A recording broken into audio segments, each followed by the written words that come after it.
قاضی 4 قسم کے ہیں، امام فرماتے ہیں 4 میں سے 3 قاضی جہنم میں جائیں گے اور 1 جنت میں جائے گا۔ اب آپ کا مسئلہ اور ہے، آپ کہیں اور سمجھے بیٹھے۔ امام نے ارشاد فرمایا 4 قاضی کون ہیں؟ فرمائے فیصلہ علم کے مطابق، یعنی علم کے ساتھ اور علم کے بغیر۔ تو 1 قاضی وہ ہوگا جو علم کے ساتھ فیصلہ کرے، 1 کو جو علم کے بغیر کرے۔ اب جو علم کے ساتھ کرے تو یہ 2 ہو سکتے ہیں کہ علم کے ساتھ فیصلہ صحیح ہو اور علم کے ساتھ فیصلہ غلط ہو۔ علم کے بغیر فیصلہ صحیح ہو، علم کے بغیر فیصلہ غلط ہو۔ امام فرماتے ہیں جناب داؤد کی بات نہیں ہو رہی، عام قاضیوں کی بات ہو رہی ہے۔ امام فرماتے وہ جو فیصلہ علم کے ساتھ اور صحیح ہو بس وہ جنتی ہے، باقی سب اپنے ٹھکانے پر ہیں۔ جناب داؤد کا مسئلہ کیا ہوا؟ مسئلہ یہ ہوا کہ آپ نے مدعی کو سنا، مدعا علیہ کو نہیں سنا۔ یک طرفہ سنیں گے تو ہر ایک اپنے آپ کو مظلوم کہے گا۔ یاد رکھیے ابھی تو آپ میرے ساتھ ہاں میں ہاں کر رہے ہیں، ذرا خاندان میں، ذرا قومیات میں، سوشل میڈیا کے معاملات میں ایک بات سن کے فیصلہ مت کیجیے گا ورنہ آپ کا بھی ترک اولا ہو جائے گا۔ صلوات پڑھے محمد وآل محمد۔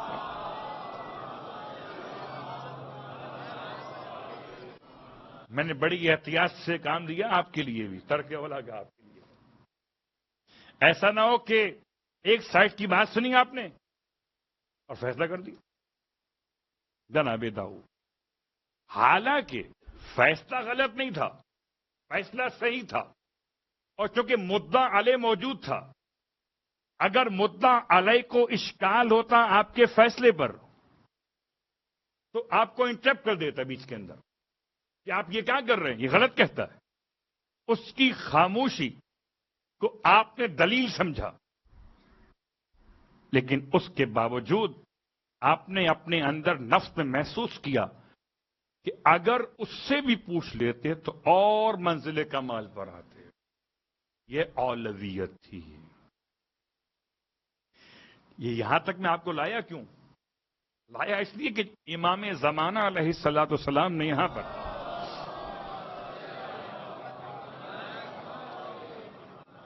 السلام علی داود الذی تاب اللہ علیہ من خطیئتہ،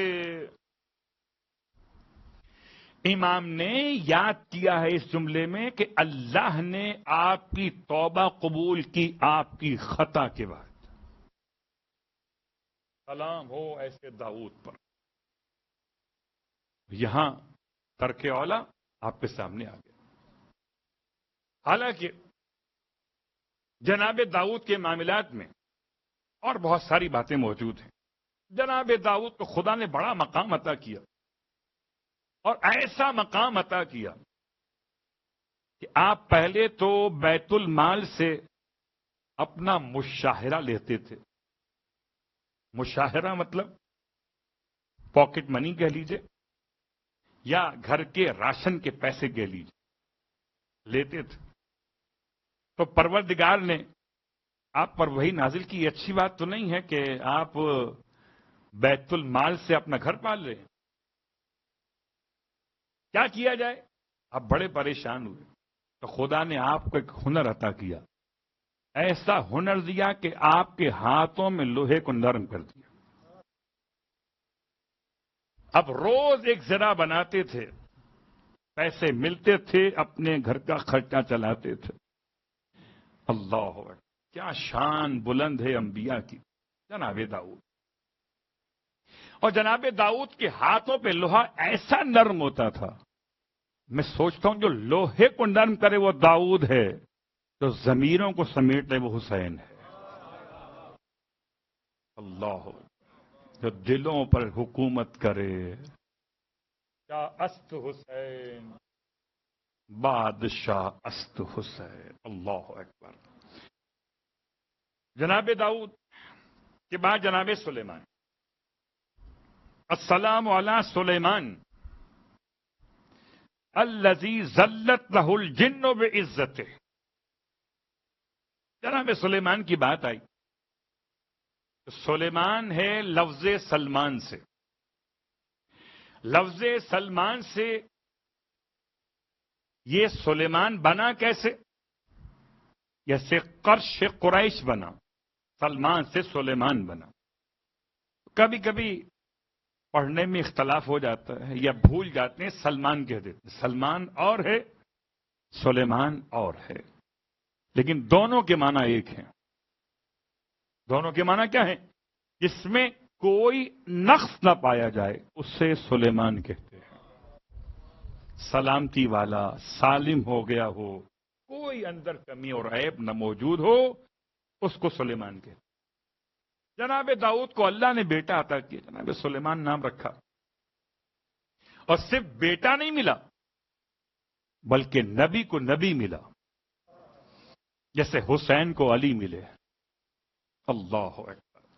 ایسے ملے کہ عبادت گزاروں کی زینت بنے، ایسے ملے کہ سجدہ کرنے والوں کے سردار بنے. اللہ اکبر. ایسے خدا جناب داؤد کو جناب سلیمان عطا کیا. جناب سلیمان اللہ کے عظیم پیغمبر، اور آپ کی حکومت تو ایسی تھی کہ خدا نے آپ کو اتنا بڑا مقام عطا کیا کہ چرند و پرند ہوں، کہ شیاطین اور جن ہوں، کہ انسان ہوں، سب پر آپ کی حکومت تھی. جناب سلیمان. جناب سلیمان بھی بڑے اچھے فیصلے کیا کرتے تھے. ایک دن اپنے والد صاحب کے ساتھ بیٹھے ہوئے تھے اور ایک فیصلہ والد نے اور بیٹے نے مل کے کیا. کیا فیصلہ تھا جناب سلیمان؟ اچھا بات یہ ہے کہ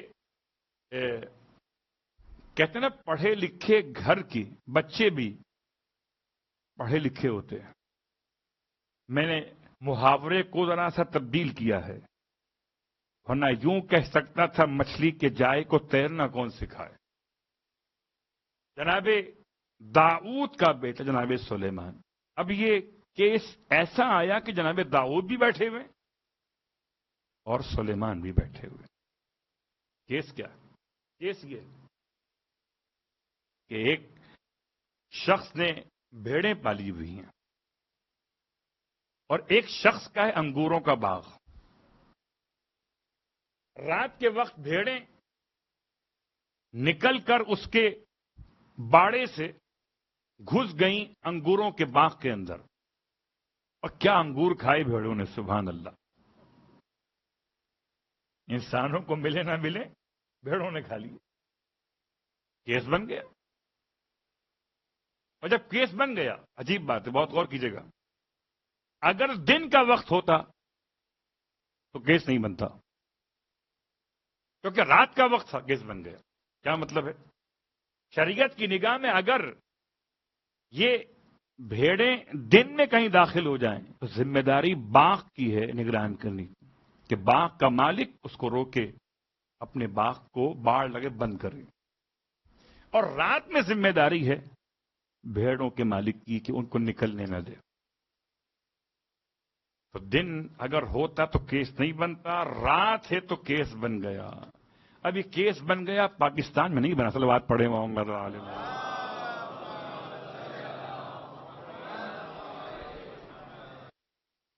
یہ رات کا مسئلہ تھا.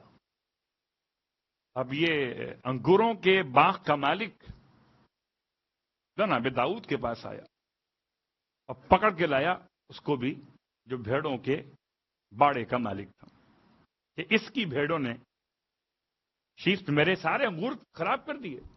انگوروں کا باغ بڑا قیمتی ہوتا ہے.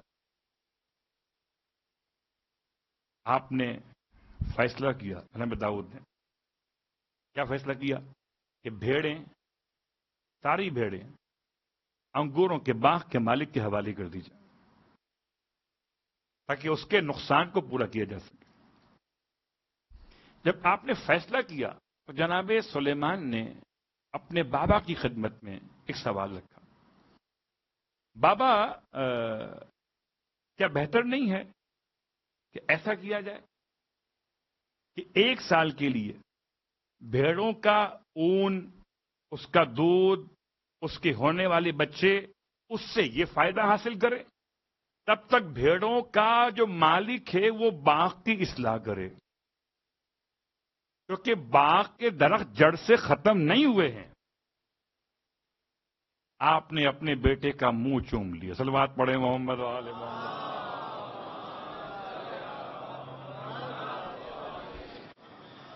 سلام ہو اس سلیمان پر جس کو خدا نے عطا کیا پرندوں کی بولی سمجھنے کا ہنر۔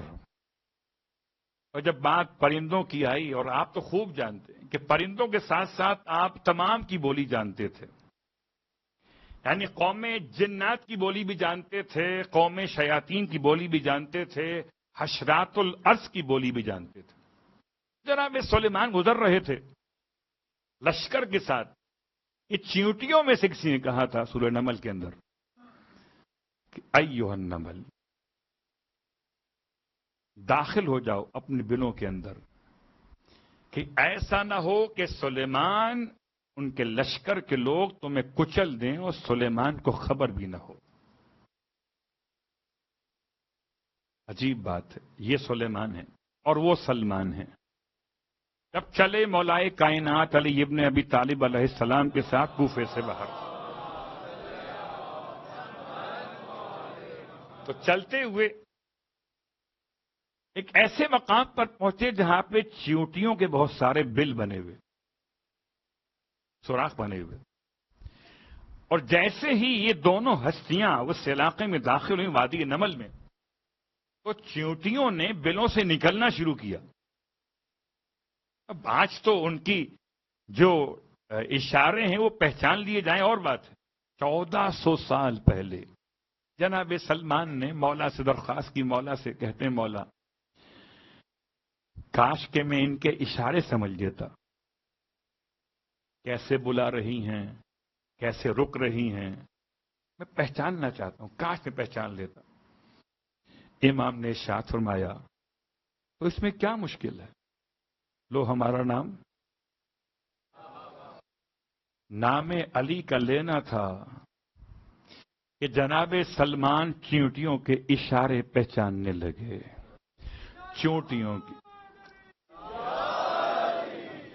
چیونٹیوں کی سردار کہتی تھی چیونٹیوں سے جلدی باہر آؤ، ہمارے وادی سے وہ گزر رہا ہے جس کے چہرے کو دیکھنا عبادت۔ اللہ، جناب سلیمان اور جناب سلمان، تو سلیمان وہ جن کے لشکر کے، یہ مطلب ہرگز نہیں تھا کہ سلیمان معصوم نہیں، معصوم نبی ہیں، لیکن چونکہ چیونٹیوں کا سردار یہ سمجھتا تھا، یہ سمجھتی تھی کہ ایسا نہ ہو کہ لشکر کے جاؤ حشم کو دیکھ کر ذکر خدا سے چیونٹیاں غافل نہ ہو جائیں، تو پتا چلا کہیں بلوں میں جانے کا تھا، یہاں بلوں سے باہر آنے کا ہے۔ اللہ اکبر۔ جناب سلیمان نے جب سنا تھا چیونٹیوں کے سردار کے اس مسئلے کو، تو آپ نے اٹھائے ہاتھ میں رکھ لیا اس کو، پورا واقعہ آپ کے علم میں، کیونکہ آپ جانتے تھے کہ کیا بول رہی ہے، تو اس سے پوچھ لیا کہ بتا تو افضل ہے کہ میں افضل ہوں؟ حالانکہ یہ سوال بنتا تو نہیں تھا، کبھی کبھی ہو سکتا موڈ میں آ کے پوچھ لیا جائے۔ اللہ اکبر۔ چیونٹی نے عجیب جواب دیا، کہتی ہے یہ بتائیے کہ آپ کے قدم کہاں پر ہیں؟ کہ میرے قدم ہوا پر ہیں۔ میرے قدم کہاں پر ہیں؟ کیا تیرے قدم میرے ہاتھ پر ہیں؟ تو کہنے لگی بتائیے جس کو ہوا اٹھائے وہ افضل ہے، اس کو سلیمان اٹھائے وہ افضل ہے۔ تو چیونٹی تھی نبی کے ہاتھ پر اپنی شان بیان کر رہی تھی، جو فخر سلیمان کے کاندھوں پہ کھڑا ہو۔ اللہ اکبر۔ جناب سلیمان اور جناب سلمان پرندوں کی بولی بھی جناب سلیمان جانتے تھے. ہدہد کہ جس کو آپ نے جب غائب پایا اپنے اوپر سایہ کرنے والے پرندوں میں سے، تو آپ ناراض ہوئے. اور یہاں وادی نمل سے نکل کر جناب سلمان مولائے کائنات کے ساتھ آگے بڑھے تو آپ نے پرندوں کے غول کو دیکھا. تو کہنے لگے مولا سے کہ مولا میں چاہتا ہوں پرندہ میرے ہاتھ پہ آگے بیٹھ جائے، اتنا حسین پرندہ ہے. امام مسکرائے فرمایا سلمان کہو یا علی. سلمان نے یا علی کہا، پرندہ ہاتھ پر آ گیا. اللہ اکبر. سلمان کو پتہ نہیں کیا سوجی، جیب سے نکالی چھری اور چھری نکال کے پرندے کو ذبح کر دیا. امام مسکرائے فرمایا اب سلمان اس کے کٹے ہوئے سر کو اس کے بدن کے ساتھ لگاؤ، کہو یا علی. لگانا تھا یا علی کہنا تھا کہ ایسا جڑ گیا جیسے کٹا ہی نہ تھا، اڑ گیا. سلمان پھر کتنے مولا سے مولا دل سے دوبارہ بلاؤں اس کو ہی بلاؤں دوبارہ. کہ بلا لو، کیا کہنا گا یا علی. یا علی کہہ کے بلایا اور پھر وہی کام کیا، ذبح کر دیا. اور پھر امام نے فرمایا اب کہو یا علی. یا علی کہہ کے جب گردن کو رکھا کٹے ہوئے مقام پر، اجڑ گئی، پھر چلا گیا. عجیب جملہ ہے، روایات میں 70 مرتبہ بلایا تھا. کتنی مرتبہ؟ 70 ٹائم. اور 70 ٹائم میں ہر مرتبہ ذبح کیا گیا. تو جناب سلمان کہتے ہیں مولا سے مولا میں اس سے بات کرنا چاہتا ہوں. کہ اچھا بات کر لو. اس کی بولی کیا ہے؟ آپ کی بولی کیا ہے؟ کہ کہو یا علی. یا علی کہہ کے سلمان نے جو کلام کیا، تو کیا کلام کیا؟ فرمایا آپ نے تو بار بار آتا کیوں ہے؟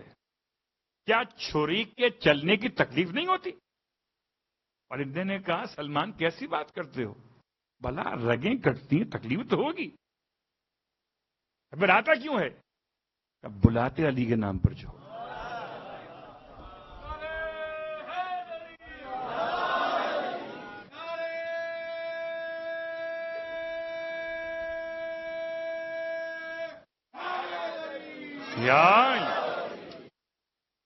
پرندہ کہتا ہے 70 بار تو کیا 70,000 بار بھی بلاؤ گے تو میں چلا ہوں. یہ ہے مولا کا نام، یہ ہے علی. اور ہمارے اور آپ کی حالت کیا ہے؟ یا علی کہتے رہے اور مولا کی بات ماننے کو تیار نہیں ہوئے. بس عزیزو، گفتگو تمام ہو رہی ہے. جناب سلیمان پر سلام ہو کہ جن کے لیے خدا نے جنوں کو بھی مسخر کر دیا تھا. اور سلام ہو کربلا کے پیاسے شہیدوں پر. اتنی شدید پیاس تھی، رونے والوں میں کیا کروں، خدا کسی سے پیاس کا امتحان نہ لے، اس لیے کہ پیاس برداشت نہیں ہو سکتی. جب پیاس شدید ہوتی ہے تو انسان سے بولا بھی نہیں جاتا. جب پیاس اور شدید ہوتی ہے تو انسان کو دھندلا دکھائی دیتا ہے. جب پیاس اور شدید ہو تو انسان سے چلا بھی نہیں جاتا. واہ غربتا. چونکہ ذاکر اول نے مولا عباس کے مصائب کا مرثیہ پڑھا تھا، اس لیے ایک جملہ کہتا ہوں کہ مولا عباس کی شہادت سے پہلے تو بچے پانی مانگ رہے تھے. یہ آوازیں رات سے آ رہی تھیں. اس لیے حر کہتا تھا اپنے جوان بیٹے سے کہ ہم تو پانی پئیں اور زہرا کے چھوٹے چھوٹے بچے ہاتھوں میں خالی کوزے لیے ہوئے العطش کی صدائیں بلند کریں. اور رونے والوں، خدا آپ کو کوئی غم نہ دے. تو کیا مولا عباس کی شہادت کے بعد پانی مل گیا تھا؟ جواب جی نہیں، پانی نہیں ملا تھا. لیکن بچے اتنا سہم گئے تھے کہ ایک دفعہ پانی مانگا تو چچا چلے گئے. اب بچے کہتے تھے چچا پانی نہیں چاہیے، آپ آ جائیے. کتنی شدید پیاس تھی. اللہ اکبر. اور رونے والوں، اس شدید پیاس میں کربلا سے کوفہ، کوفے سے شام تک بچی کو کہیں بھی اتنا پانی نہیں دیا گیا کہ جتنا پانی اسے چاہیے ہوتا تھا. اتنا پانی دیا گیا کہ زندہ رہ سکے. ہاں رونے والوں، آپ کو تو اندازہ ہے کہ چھوٹے بچے زیادہ پانی پیتے. ہائے سکینہ، ہائے پیاس. کچھ ایسا جملہ ہے دونوں کی ربط میں کہ اس سے آگے آگے مسائل بڑھتے نہیں. بازار کوفہ میں جب قافلہ داخل ہوا تو ایسے میں بچی نے پانی کا سوال کیا ہے. تماشا دیکھنے والوں میں کچھ لوگ گلیوں میں کھڑے تھے اور کچھ خواتین اپنے گھروں کی چھت پر تھیں. ایک خاتون نے بچی کو پانی مانگتے ہوئے دیکھ لیا. رونے والوں، اگر کوئی پانی مانگ رہا ہو اور آپ کے پاس پانی موجود ہو تو آپ بھی یہی کریں گے. وہ جلدی سے اپنی چھت سے اتری، پانی کا کوزہ بھر کے لائی، لا کے اس شہزادی کو پیش کیا اور کہنے لگی اے بچی پانی پی لے اور میرے حق میں دعا کر دے. جیسے ہی لفظ دعا کا سنا بی بی زینب نے ارشاد فرمایا بیٹی سکینہ پانی بعد میں پینا، پہلے اس کی دعا سن لو. یہ کیا کہلوانا چاہتی ہے؟ اس خاتون نے عجیب دعا منگوائی ہے. کہتی اے بچی یہ دعا کر جیسے تو اسیر ہوئی، جیسے تو یتیم ہوئی ایسے کبھی میرے بچے یتیم و اسیر نہ ہو. اجرکم اللہ. رونے والوں، خدا کوئی خبر.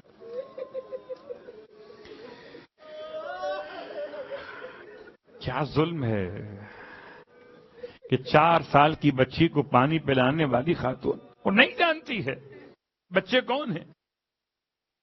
بچی نے رونا شروع کر دیا. کہتی تھی بابا بابا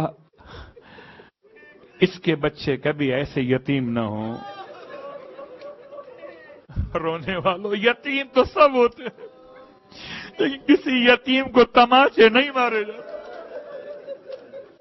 یتیم تو سب ہوتے، کسی یتیم کے کانوں سے گوشوارے نوچے نہیں جاتے. اس خاتون نے جملہ اور کہا. کہتی بچی ایک اور دعا کر دے. کہ کیا دعا؟ دوسری دعا ہے. دوسری دعا یہ ہے کہ بہت دن گزر گئے، میں مدینے نہیں جا سکی ہوں. میں مدینے جاؤں تاکہ اپنی شہزادی کی زیارت کر سکوں. اب جب کوفے میں مدینے کا نام آیا، بی بی زینب نے ارشاد فرمایا مدینے میں کس کی زیارت کرنا چاہتی ہے؟ تیری شہزادی کا نام کیا ہے؟ یہ جملہ سننا تھا، اسے جلال آیا. کہتی ہے اے قیدن بی بی میں اپنی شہزادی کا نام بازار میں لوں گی. اللہ اکبر. بھلا اپنی شہزادی کا نام میں بازار میں لوں گی. بس اتنا سمجھ لے کہ میری شہزادی کے بھائی کو عباس کہتے ہیں. اور رونے والوں، ایک جملہ اور سننا. آپ نے سوال کیا اس خاتون سے کہ یہ بتا اے مستورہ، یہ کیا تو اپنی شہزادی کو پہچانتی ہے؟ کہیں دیکھے تو پہچان لے گی نا. اس نے کہا کیوں نہیں پہچانوں گی، میں تو ہزاروں میں دیکھ کے پہچان لوں. میں نے بڑی خدمت کی ان کے گھر کی. بس یہ سننا تھا کیونکہ سکینہ کی دعا ہے نا، پانی سکینہ کو دیا ہے نا. رونے والوں، اگر کربلا کی زیارت کرنا چاہتے ہو بی بی سکینہ کو وسیلہ بنا لینا۔ شہزادی، اگر آپ کے بابا کے روزے کی زیارت نصیب ہو گئی، ارے ہم آپ کی طرف سے آپ کے بابا کو سلام پیش کریں گے۔ جناب زینب نے اپنی ولایت کو استعمال کرتے ہوئے ایک حصار قائم فرماتے ہوئے اپنے چہرے سے اپنے بالوں کو ہٹا کے فرمایا، ام حبیبہ نہیں پہچانا؟ ارے ام حبیبہ نے جیسے ہی اپنا نام سنا، شہزادی زینب کی زیارت ہو گئی۔ اتنا جلدی کسی کی دعا کہاں قبول ہوتی ہے؟ ابھی تو پانی بچی نے پیا بھی نہ تھا کہ دعا قبول ہو گئی۔ ارے سر پیٹ کے کہتی تھی، شہزادی یہ کیا ہو گیا؟ شہزادی اکبر کیا ہوئے؟ اونا محمد کیا ہوئے؟ رونے والوں، جناب زینب کبریٰ کربلا کا مرثیہ بیان کرنے لگی۔ آخری جملہ یہ تو ام حبیبہ کا تھا نا۔ ابھی قافلہ کوفے کی گلیوں سے گزر رہا تھا کہ رسول خدا کے زمانے کا ایک شخص کوفے کے بازار سے گزرتے ہوئے امام سجاد کو پہچان گیا۔ قریب آ کے سلام کر کے کہتا ہے، جب سلام کیا نا تو امام سجاد نے سلام کا جواب دے کے پوچھا، کون ہے جو حالت غربت میں ہمیں سلام کرتا ہے؟ اس نے کہا، میں آپ کے جد کا صحابی ہوں۔ ارے ہائے، پرسہ پیش کرنے لگا مولا کی خدمت میں، مگر سوال کرتا تھا، مولا اتنا بتائیے کہ عباس نے ساتھ نہیں دیا؟ امام کا کلیجہ کٹ گیا، یہ سوال کیوں کر رہا ہے؟ کہتا میں نے سارے سروں کو نو کے سنا پر دیکھا مگر مجھے کہیں عباس کا سر دکھائی نہیں دیا۔ امام فرماتے، خبردار ایسا نہ کہنا، آگے چلا جا، گھوڑے کے گلے میں ایک سر لٹکا آ گیا۔ واہ مصیبت، واہ محمد۔